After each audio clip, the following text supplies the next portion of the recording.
Beginning of day 3 here in Ebbs Nook in Northumbria, and we've got a major problem. As you can see, there's a skeleton there, slap bang in the middle of the path, without a head. Over here in this trench, we've got a jumble of bones plus a skeleton with its head. In this trench here, we've got the skeletons of 3 little babies. 4 little babies. Thank you, Cassie. As you see, things are changing all the time.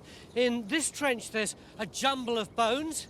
Down here, we've got a stone burial box and another jumble of bones. And the problem is, all these bones, understandably, take a long time to deal with, which means we can't get down to the archaeology and answer the questions we came here to answer, which are, how old is this site and can we link it to its patron saint, St Ebb?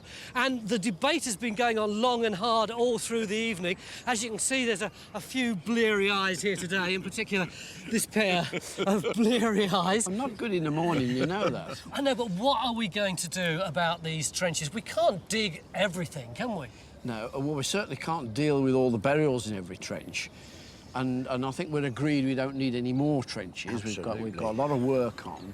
But you disagree about which trenches to leave and which trenches to dig. The difficulty is deciding which ones will give us the earlier material or the earlier burials that we can get dates You from. are gambling on getting down to find skeletons which we might not actually get. You do realise that between the two of you, you've argued for every single trench except trench 5, the one with the little babies in it, which is the one that I want to excavate.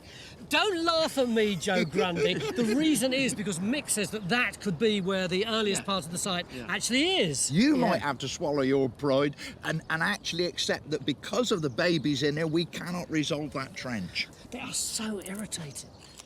Without something to date, we're unable to prove the age of the chapel. As this is a religious site, we're unlikely to find much pottery, so our only option is to look for a burial, either under or next to one of the walls. Mary-Ann is ready to start work on her Lindisfarne Gospel page. She's using similar materials and tools to those the monks worked with over 1,000 years ago, but she's only got one day to create her work of art. Sue, this is really hard. It is very detailed work, absolutely minute. Is it likely that they would have worked outside? I think it's quite possible. After all, the windows are very small, and if you've got a nice sheltered area, the light's brilliant when you're working outside. We've got an extra piece of equipment on the promontory, and within minutes, it pays dividends. This has just come from the spoil that Alan's detecting on at the moment. It's a medieval silver coin. So you can see just about make out the portrait of the king. What I can make out is the words Rex Ang. King of England, by King the sound of it. Absolutely, yeah. And I've managed to date it so far between 1277 and 1379. What do you think then, Jackie?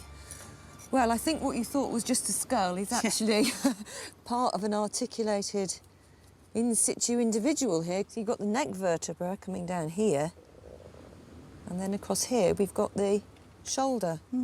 So I think we've got an undisturbed burial. This is the kind of staining you get from shroud pins.